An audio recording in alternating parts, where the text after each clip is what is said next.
Assalamualaikum warahmatullahi wabarakatuh. Berjumpa kembali di mata kuliah pengembangan berorientasi objek.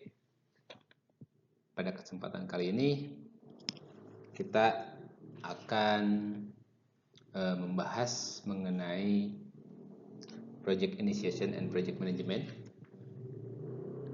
di mana pengerjaan kali ini atau aktivitas atau materi yang kali ini kita bahas adalah materi awal dari sebuah fase pengembangan sistem. Tapi sebelumnya kita berdoa, mudah-mudahan kita diberikan kemudahan dalam memahami materi yang akan dibahas dan diberikan kelancaran, serta ilmu yang kita bahas ini bisa diterapkan sampai atau bisa berguna kepada kita semua. Maka kita mulai berdoa dengan bacaan doa. Bismillahirrahmanirrahim. Allahumma inni as'aluka ilman nafi'an wa a'udzubika min ilmin la yanfa'. Oke. Kita mulai ke pembahasan. Yang akan kita bahas adalah project initiation and project management. Akan tetapi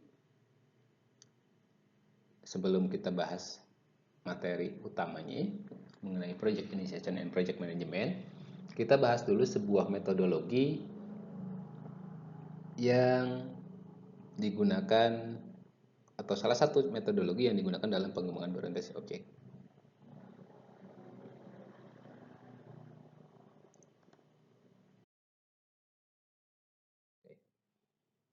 Metodologi tersebut adalah Unified Process atau UP, atau bisa disebut juga sebagai RUP, Rational Unified Process. Di mana Unified Process merupakan metodologi pengembangan berorientasi objek yang secara khusus memetakan bagaimana menggunakan perangkat metodologi yang dimiliki oleh UML. Jika UML memiliki struktur yang menjelaskan hubungan struktural dan behavior dari sebuah sistem informasi. RUP atau RUPS atau UP juga menyediakan dukungan metodologi penggunaan notasi UML ini. Unified Process adalah proses pengembangan sistem yang dijelaskan melalui tahapan-tahapan dan workflow.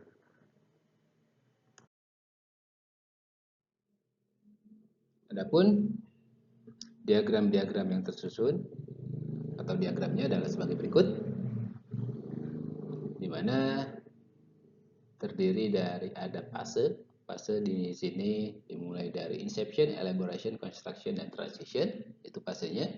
Sedangkan workflow itu dari mulai business modeling sampai deployment.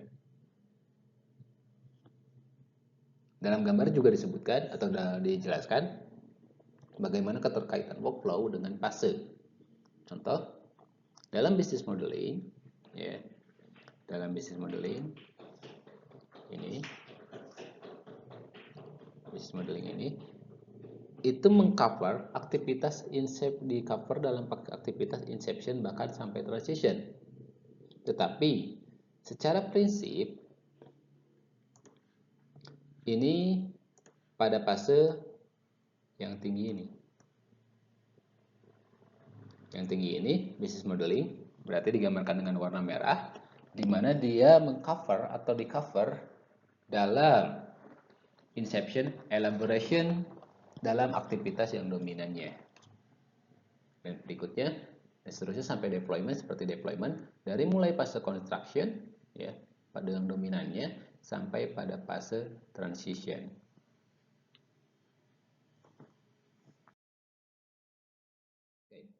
Fase RUP. Pada prinsipnya fase RUP ini tadi kita sudah sebutkan, saya sebutkan inception, elaboration, dan construction serta transition. Di mana inception merupakan tahapan perencanaan kalau dalam fasenya. Di mana pada aktivitas ini business case ditentukan atau dibuat. Lalu ada fase elaboration, merupakan tahapan di mana dilakukan analisa dan perancangan sistem secara mendalam. Pada tahapan ini dilakukan pembelajaran mengenai bagaimana sistem yang akan dibuat berupa vision dokumen, penyelesaian bisnis case, revisi penilaian risiko, dan menyelesaikan project plan secara terinci agar pihak-pihak yang berkepentingan dapat setuju dengan pembuatan sistem secara final. Deliverables-nya meliputi notasi-notasi struktur dan behavior executable of baseline vision. Baseline harus ditetapkan dengan baik pada tahapan ini karena merupakan dasar bagi pekerjaan lanjutan untuk membuat sistem yang jadi.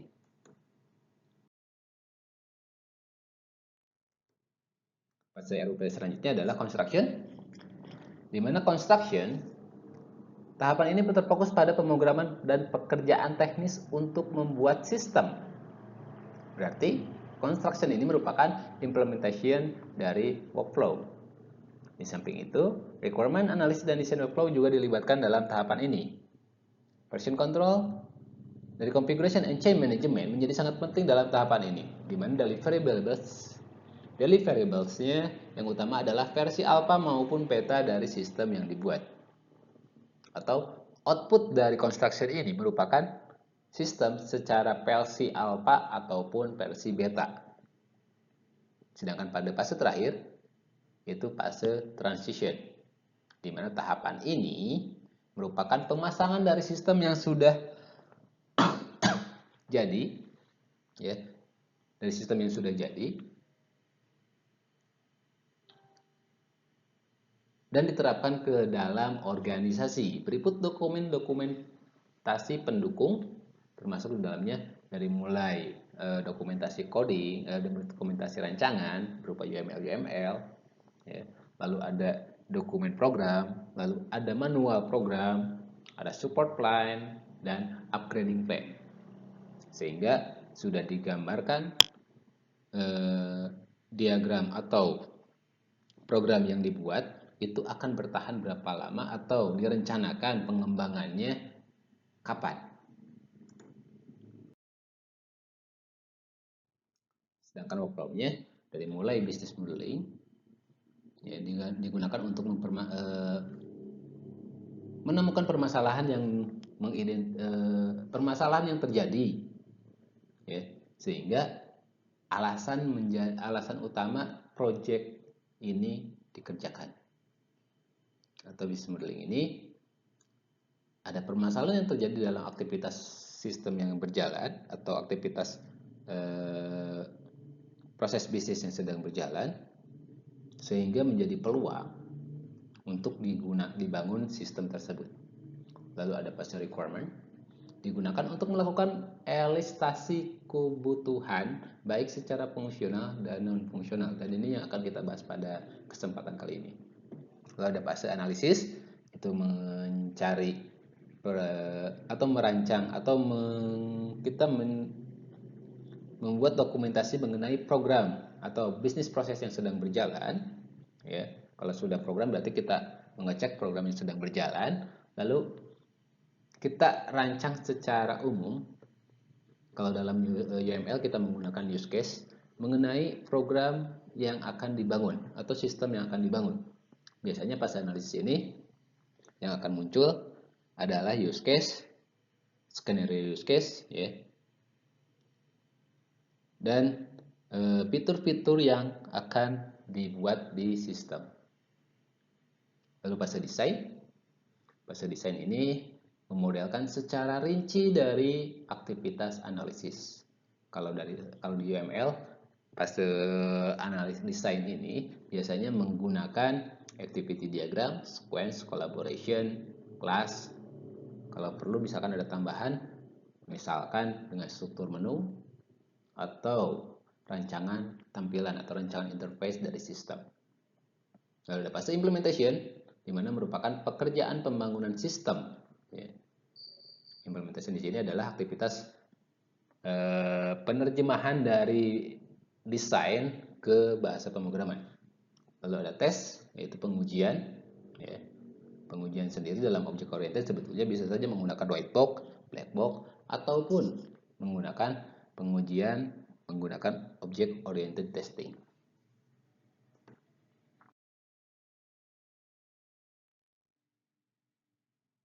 Lalu berikutnya, itu ada workflow, deployment, sampai environment. Deployment adalah aktivitas yang berhubungan dengan packaging misalkan, ya. Kalau Anda pernah membuat coding atau membuat program dalam bahasa pemrograman Java, VB, atau desktop based, atau yang sebelumnya di semester 1 Anda menggunakan konsol, itu ada aktivitas compile kalau di bahasa pemrograman sebelumnya, di mana merubah dari program ke dalam bentuk file executable. Lalu ada fase distribution, ya. Distribution ini menyebarkan kepada di organisasi. Ya. Lalu ada testing. Testing di sini bukan testing oleh programmer, tapi testing oleh pengguna. Ya. Fase ke-8, ke-8 itu ada project management, merupakan cross fase flow atau mengecek aktivitas sebelumnya. Contoh, dicek kembali resiko yang akan terjadi, ya. Lalu scope pembuatan sistem apakah sudah sesuai, estimasi waktu, biaya estimasi, dan pelacakan progres. Lalu ada configuration and change management, bertujuan untuk menjajaki sampai sejauh mana sistem yang sekarang sedang dibuat, dan environment, dalam pengembangan sistem sudah tentu bermacam-macam perangkat yang digunakan. Baik. Sehingga tahapan-tahapan dalam RUP ini sebetulnya atau memang sangat membantu seorang analis atau seorang pengembang sistem dalam mengembangkan sistem, baik itu sistem informasi atau bukan sistem informasi atau aplikasi, secara iteratif dan incremental. Tahapan-tahapan tersebut menjelaskan bagaimana sistem informasi berevolusi tergantung kepada tahapan yang mana, dan tingkat aktivitas dalam setiap workflow akan bervariasi. Itu pengantar mengenai RUP. Selanjutnya kita masuk ke materi utama, yaitu mengenai project initiation. Apa itu project initiation? Tapi sebelum kita bahas dulu apa itu project. Project adalah sehimpunan aktivitas dari titik mulai dan titik akhir yang digunakan untuk membuat suatu sistem yang akan memberikan nilai tambah. Maka kalau di sini atau kata kunci dari definisi project adalah yang pertama, sekumpulan aktivitas, ya, yang dari aktivitas tersebut ada titik awal dan titik akhir. Dan kata kunci berikutnya adalah project yang digunakan itu membuat sistem yang mempunyai nilai tambah. Ide dasar dari pembuatan sistem project adalah jika seorang dapat melihat atau menemukan kesempatan untuk membuat business value atau nilai tambah dengan penerapan paradigma teknologi informasi yang baru. Paradigma tersebut adalah yang pertama, studi kelayakan. Digunakan untuk membantu dan menentukan atau meneruskan sistem informasi ini atau meneruskan proyek ini atau tidak. Studi kelayakan sendiri bisa bermacam-macam. Apakah berdasarkan survei, ya, apakah berdasarkan kebutuhan, ataupun yang berdasarkan penilaian atau permintaan sekalipun itu bisa disebut sebagai studi kelayakan. Lalu ada project sponsor. Project sponsor adalah orang yang mengajukan pengembangan atau penerapan paradigma baru dalam teknologi informasi. Atau project sponsor adalah orang yang memberikan pembiayaan, ya, atau mendukung dalam pembuatan sistem. Kalau kita seorang developer, project sponsor adalah orang yang menyewa kita atau membayar kita untuk membangun sistem.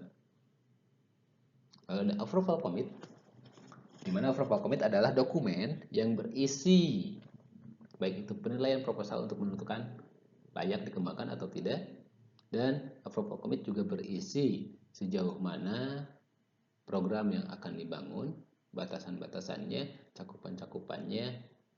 Kalau misalkan ada perubahan, berapa kali perubahan yang dapat diakomodir dalam pembangunan sistem.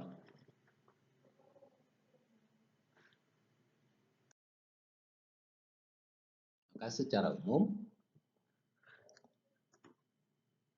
proyek akan dapat diidentifikasi ketika seseorang melihat bisnis need atau kebutuhan untuk membangun sistem.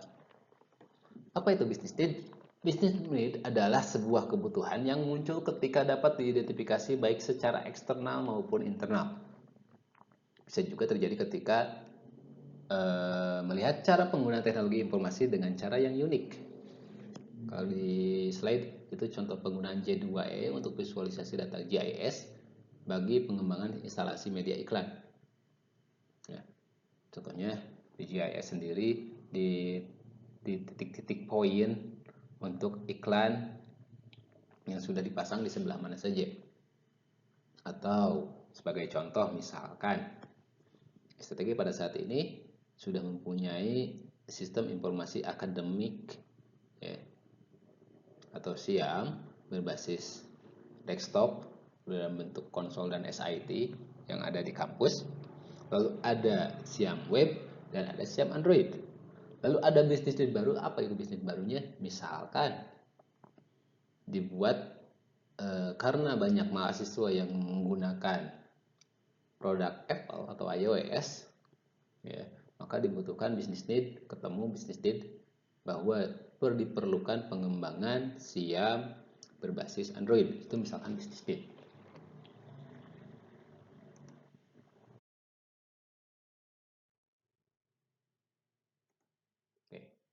Kebutuhan bisnis atau bisnis need akan mendorong adanya permintaan penggunaan cara maupun teknologi yang baru atau bisnis requirement. Requirement adalah apa yang akan dilakukan oleh sistem dan fungsi apa yang dapat dilakukannya. Lalu ada project sponsor atau project sponsor pada saat sudah ketemu bisnis need dan requirement harus memiliki pemahaman apa yang akan dilakukan oleh sistem. Ya. Lalu bisa menilai value dari sistem yang baru sehingga dalam pembuatan sistem itu tidak hanya berdasarkan request saja, tetapi project sponsor juga sudah tahu dari mulai fitur, ya, manfaat yang akan diberikan oleh sistem yang baru.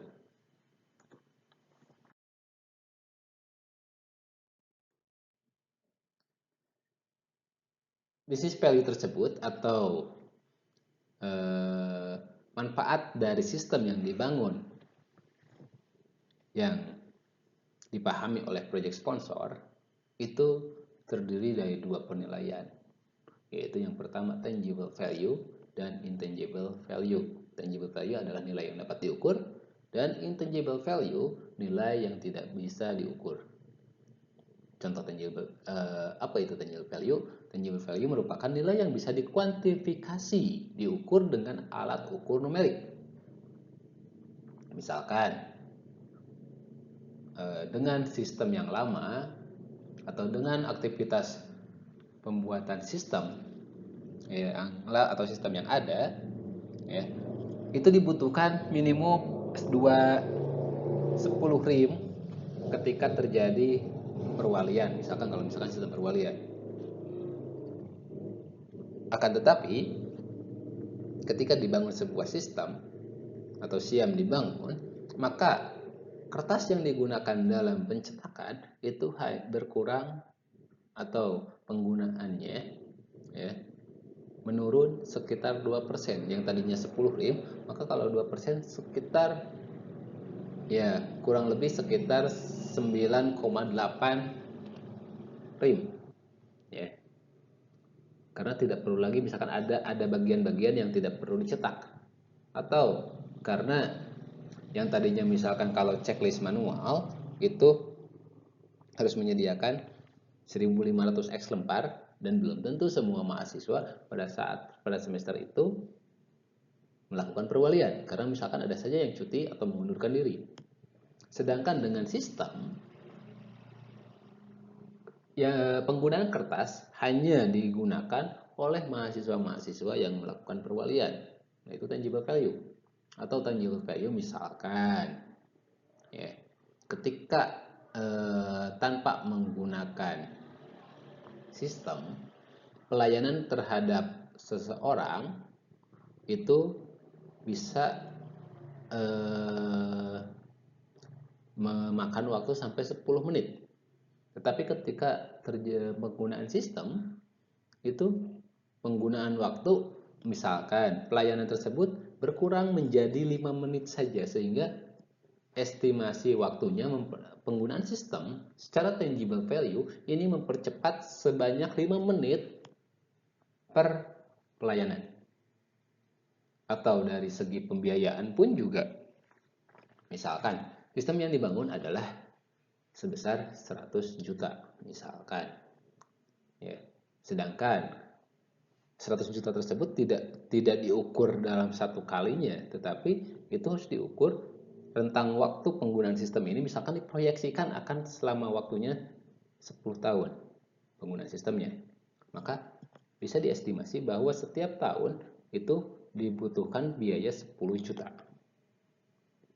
Sedangkan pada saat ini, pada saat operasional sekarang tanpa ada sistem, misalkan dibutuhkan biaya per tahun itu kurang lebih sekitar 20 juta. Maka dalam pelaksanaannya atau dalam menilai sistem, maka perusahaan kalau dijangka waktu 10 tahun, tadi dari 10 juta yang dari 100 juta selama 10 tahun, itu kalau dibandingkan dengan tanpa sistem selama 10 tahun itu 200 juta, maka secara tangible value perusahaan diuntungkan sebanyak 100 juta. Adapun intangible value itu merupakan nilai yang tidak bisa dikuantifikasi secara intuitif, tapi secara intuitif bisa dirasakan. Misalkan karena adanya SIAM web dan SIAM Android, maka Sekolah Tinggi Teknologi Garut misalkan menjadi terkenal dibandingkan dengan kampus-kampus yang lain. Karena ada fasilitas yang mendukung dalam pembelajaran atau dalam manajemen pendidikan. Itu intangible value.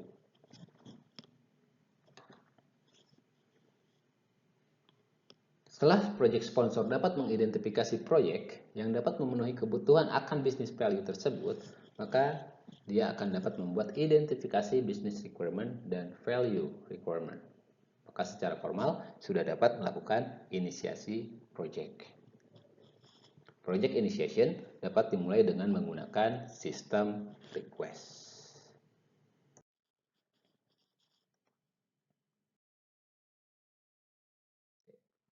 Apa itu sistem request? Sistem request adalah dokumen yang menjelaskan alasan pembuatan sistem dan nilai yang diharapkan dapat disediakan oleh sistem.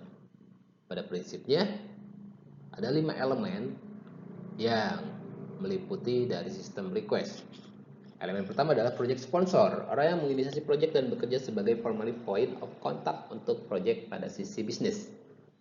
Berarti project sponsor orang yang akan menggunakan proyek atau menggunakan sistem yang ada, ya, sehingga dia menginisiasi awal pekerjaan pembangunan sistem. Lalu ada business need, kebutuhan aktivitas yang menjadikan alasan kenapa sistem ini atau sistem informasi akan dibangun. Biasanya project sponsor dan business need ini dua yang saling berkaitan. Lalu ada business requirement. Business requirement ini kemampuan bisnis yang disediakan oleh sistem, ya, yang akan dibuat. Lalu ada business value, manfaat yang dapat diberikan oleh sistem kepada organisasi. Dan terakhir ada special issue atau constraint, ya, di mana batasan yang relevan untuk implementasi sistem dan pengambilan keputusan mengenai pelaksanaan proyek. Special issue ini menggambarkan berapa lama waktu, misalkan berapa biaya proyek, berapa jumlah orang yang terlibat dalam pembuatan sistem.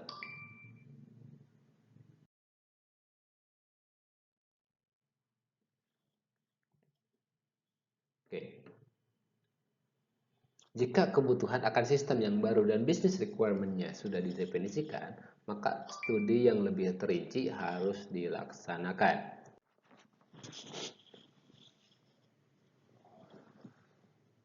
untuk lebih memahami kesempatan dan batasan yang berhubungan dengan proyek yang akan dilaksanakan. Feasibility analysis harus dilaksanakan karena akan memberikan petunjuk apakah harus diteruskan atau tidak proyeknya. Lalu, resiko apa yang harus dihadapi jika proyek disetujui.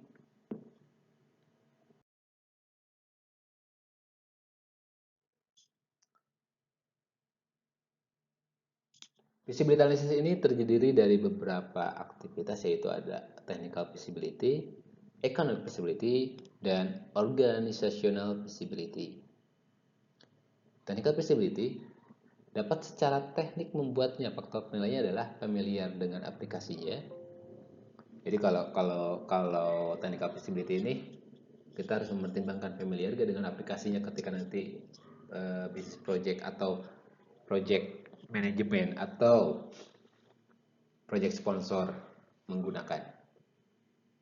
Familiar dengan teknologinya. Ya.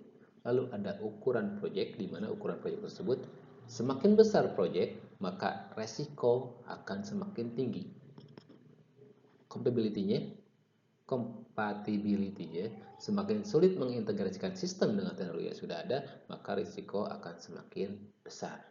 Contohnya, karena kita sekarang sudah dihadapkan dengan beberapa sistem operasi yang terkenal, dari mulai Windows OS, lalu produk Apple dan produk Linux, ya. Maka ketika kita membuat sistem hanya mengakomodir salah satu, maka compatibility-nya nantinya akan semakin sulit. Tapi kalau kita misalkan membuat sebuah sistem yang bisa diterapkan atau bisa dieksekusi, dijalankan dari beberapa OS tersebut, maka integrasinya akan semakin mudah. Salah satu contoh penggunaan teknologinya adalah penggunaan web base. Di mana web base di setiap OS, baik Linux, Windows, Apple ataupun Android sekalipun dan iOS sekalipun, itu bisa mengeksekusi aplikasi atau sistem berbasis web. Lalu economic feasibility harus dibuat ataukah ekonomis. Faktor penilaiannya adalah development cost, pembuatan sistemnya, annual operating cost, ya, biaya penerapannya, annual benefit, ya, cost saving, revenue, intangible cost and benefit. Tadi di slide sebelumnya sudah saya bahas mengenai pembiayaan, di mana pembiayaan misalkan dengan sistem selama 10 tahun itu menghabiskan 100 juta, sedangkan dengan non sistem itu dalam 10 tahun yang sama itu biaya operasional itu bisa memakan 200 juta. Maka secara economic feasibility itu bisa dinilai berapa keuntungan yang dapat oleh perusahaan. Lalu ada organizational feasibility, kelayakan keorganisasionalnya, kalau sudah dibuat akankah organisasional bisa dipakai, ya, sehingga menjadi project champion. Ya, di sini adalah aktivitas-aktivitas orang-orang yang akan terlibat project champion, senior management, user, other stakeholder, kecocokan project dengan bisnis. Jadi jangan sampai nanti orang yang menggunakan project atau orang project sekalipun itu tidak mengetahui project apa yang akan dibangun atau blank sama sekali mengenai kebutuhan sesuai dengan technical feasibility yang dibutuhkan oleh sistem.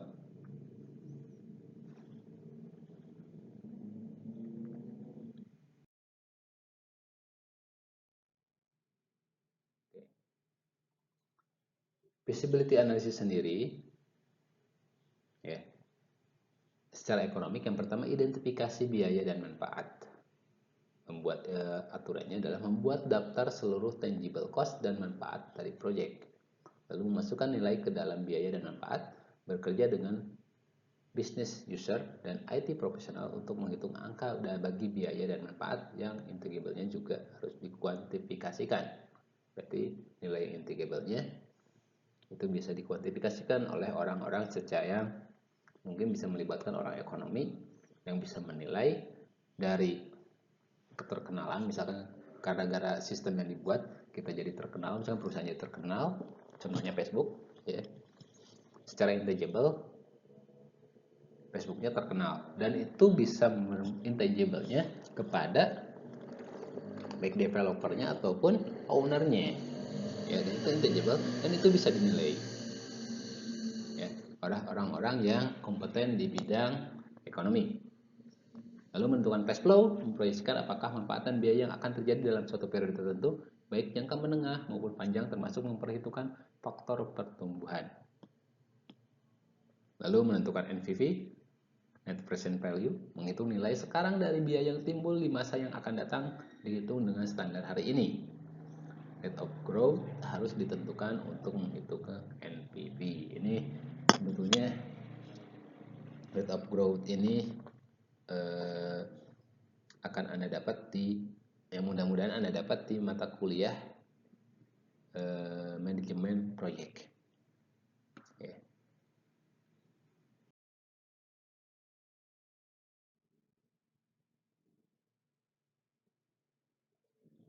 Caranya yaitu menentukan ROI dari feasibility analysis kita menentukan ROI. Apa itu ROI? Investment, menghitung seberapa banyak organisasi yang akan menerima manfaat investasi. Menghitung BEP, break even point, di mana pada kapan organisasi akan memperoleh manfaat dari perhitungan yang dilakukan. Kalau tadi contoh pembangunan sistem itu akan memakan biaya 100 juta, dan penggunaan tanpa pengguna sistem untuk menjalankan aktivitas itu selama 10 tahun itu memakan waktu 200 juta. Kalau kita bandingkan 200 dengan 100 berarti 50-50, atau di tahun kelima perusahaan sudah BEP atau sistem yang dibangun itu sudah balik modal, bahasa sederhananya, dimana BEP-nya sendiri atau BEP-nya sendiri digambarkan dengan time graph. Ini secara economic feasibility.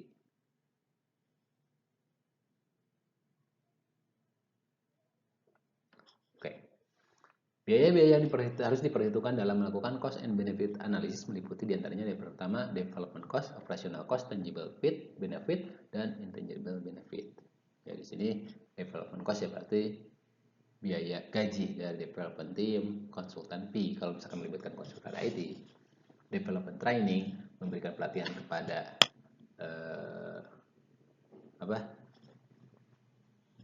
para pekerja yang akan menerapkan sistem.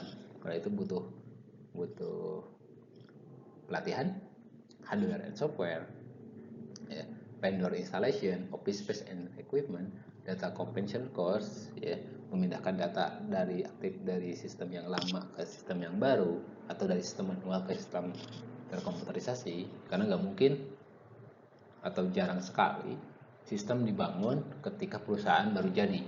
Rata-rata sistem dibangun ketika perusahaan sudah berjalan beroperasi berapa lama, lalu dibangun sistem, maka harus ada pemindahan data dari yang awal ke yang baru, sehingga itu pasti bakal ada biaya tambahan mengenai pemindahan data. Lalu ada operational cost, software upgrade kalau misalkan ternyata contohnya software tersebut OS yang ada di perusahaan itu menggunakan Windows 7 atau Windows XP, sedangkan sistem yang dibangun itu harus menggunakan .NET 4.5, dan itu berarti Windows 10 ke atas atau Windows 8 ke atas, maka ada software upgrade. Belum lagi software licensing fee, hardware repair, hardware upgrade, operational team salary, commitment change, dan user training. Tangible benefitnya, ya, pemasukan, pengurangan pekerja, pengurangan tempat penyimpanan, ya, mendapatkan supplier yang lebih murah, itu juga tangible fit. Sedangkan intangible fit, ya, kita bisa mendapatkan market share yang lebih tinggi, mempunyai brand, ya, lalu mendapatkan high quality produk, dapat mensupport customer service, dan mempunyai hubungan yang lebih baik dengan supplier. Itu contohnya.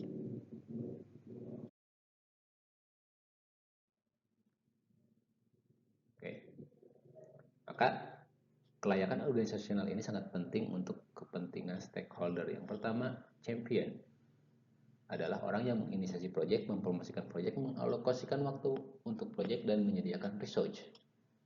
Lalu organisasi manajemen adalah pengelolaan organisasi yang memahami proyek, memberikan anggaran yang cukup bagi terlaksana pekerjaan, mendorong dan memaksa pengguna untuk menerima dan menggunakan sistem.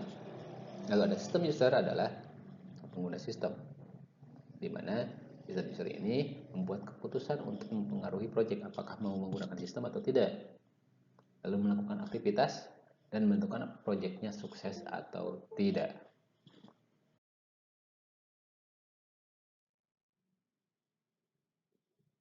Pada prinsipnya, proyek dapat diklasifikasikan. Penentuan klasifikasi proyek tersebut dengan melihat yang pertama, size. Ya.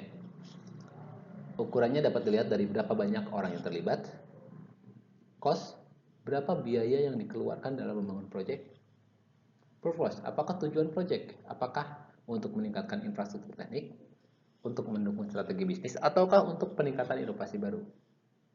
Lalu length, berapa lama waktu proyek ini diselesaikan, dan berapa resiko kemungkinan proyek untuk sukses atau berhasil. Lalu seberapa banyak organisasi dipengaruhi oleh sistem yang dibuat, scope, apakah suatu departemen, satu divisi, atau seluruh korporasi. Dan return on investment, berapa banyak organisasi mengharapkan ROI dari biaya yang dikeluarkan. Project management yang harus diperhatikan adalah project manager.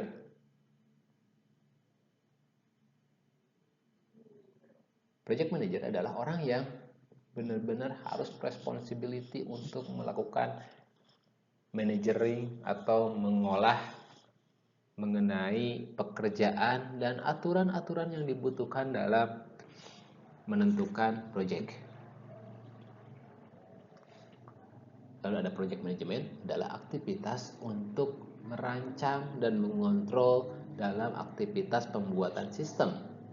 Ya, dari mulai mengatur waktu standar pekerjaan dan waktu deadline pengerjaan itu kapan, dan inilah yang harus didefinisikan atau yang harus benar-benar dipahami.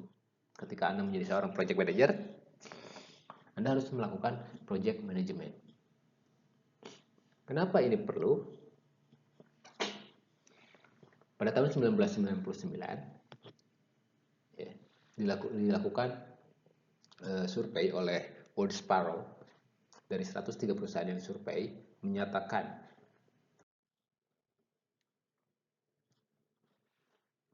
bahwa mereka menyediakan pelatihan formal untuk project management, project seperti Microsoft Project, PlanView, dan PM Office untuk mendukung project management. Tetapi banyak project yang tidak jadi karena tuntutan yang tidak masuk akal dan kurangnya dukungan dari manajemen yang lebih tinggi. Maka di sini aktivitas project management ini ya, adalah aktivitas kunci dari sebuah project akan dikerjakan atau tidak. Meskipun ya terkadang tuntutan di lapangan terkadang tidak sesuai dengan, karena kita berhubungan dengan project maka tidak jauh dari hubungan dengan pembiayaan. Maka terkadang pembiayaan pun juga tidak sesuai dengan apa yang dibutuhkan. Ya. Dan selaku orang yang nantinya akan menjadi project management atau developer ya, ataupun jadi programmer atau analisis sistem atau konsultan IT, Anda dituntut benar-benar untuk memahami mengenai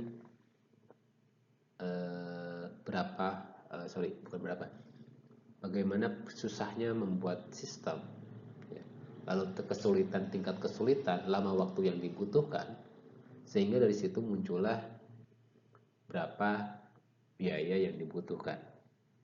Karena pada sampai saat ini ya, mau diketahui atau tidak, dalam biaya pembuatan sistem itu tidak ada patokan yang jelas. Bisa saja dalam membuat contohnya, bisa saja dalam membuat website, bisa saja harga website tersebut misalkan 5 juta, tetapi bisa jadi harga website yang sama ketika diterapkan pada organisasi yang lain itu bisa jadi harganya 15 juta atau bahkan lebih. Ya, dan ini pentingnya seorang project manager untuk memahami dan dapat mengaktivitaskan atau melakukan project management yang baik dan benar. Baik, sebelum kita lanjutkan, untuk kehadirannya saya lupa, ya. Anda tolong komentar name dan hadir. Jadi Anda komentar name hadir seperti contoh 0706 073 hadir tanpa perlu menyebutkan nama. Dan untuk tugas ya, tapi bukan tugas untuk yang diselesaikan dengan membuat makalah atau tidak. Ini hanya tugas untuk Anda sebagai mahasiswa dan tidak perlu dikumpulkan. Anda diminta berpikir kritis, ya. Anda coba contoh cari-cari proyek-proyek pemerintahan mengenai pengembangan IT atau perancangan IT dari mulai biaya, lama waktu, lalu kebutuhannya sesuai atau tidak, dan menurut Anda apakah proyek tersebut didasarkan kepada kebutuhan atau hanya sebatas dalam tanda kutip buang-buang uang, ya. Dan itu Anda akan dapat temukan realitanya seperti apa.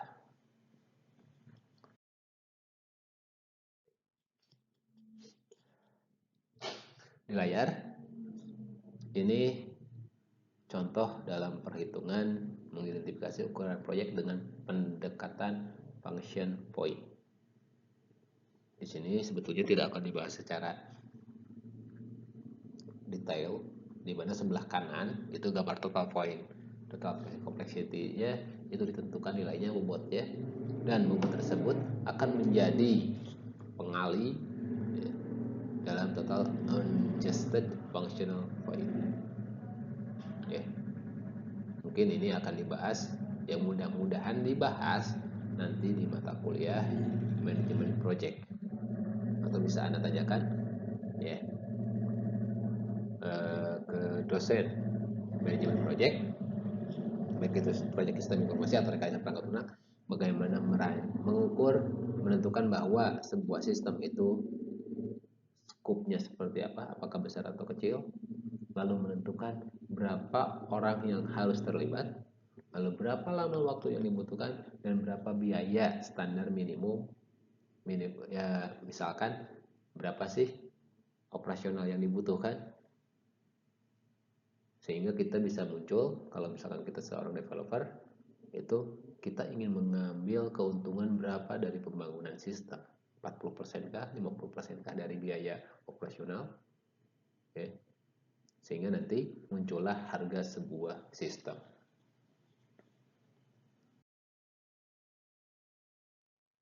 Ini contoh ya, contoh perhitungannya.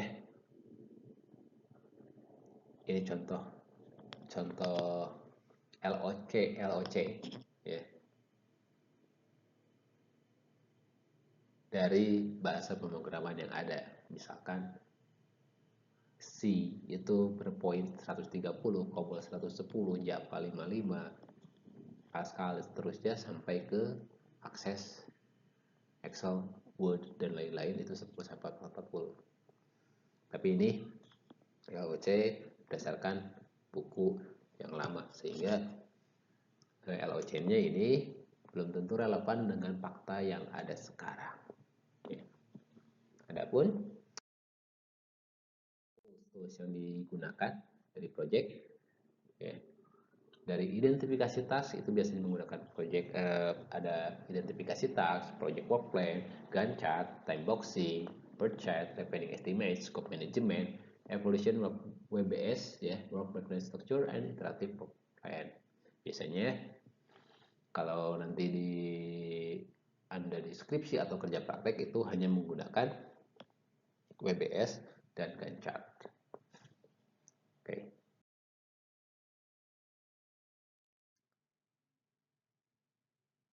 Ini beberapa tools yang bisa digunakan. Ya. Starting plan, motivation, handling conflict. Ya. Ini orang-orang yang diperlukan stepping plan, orang yang mengatur sistem atau yang merencanakan sistem. Biasanya di sini ada dia berlaku sebagai project manager dan dia juga berlaku sebagai motivation, ya, orang yang motivasi dan menyelesaikan konflik. Konflik di sini bisa terjadi antara programmer dengan analis atau programmer dengan desain, ya, atau programmer dengan programmer yang mungkin ada berbagai konflik yang bisa terjadi. Coordinating project activities dari request to standard documentation managing risk itu yang dibutuhkan. Oke. Demikian materi yang bisa disampaikan pada kesempatan kali ini. Apabila ada pertanyaan selain tadi Anda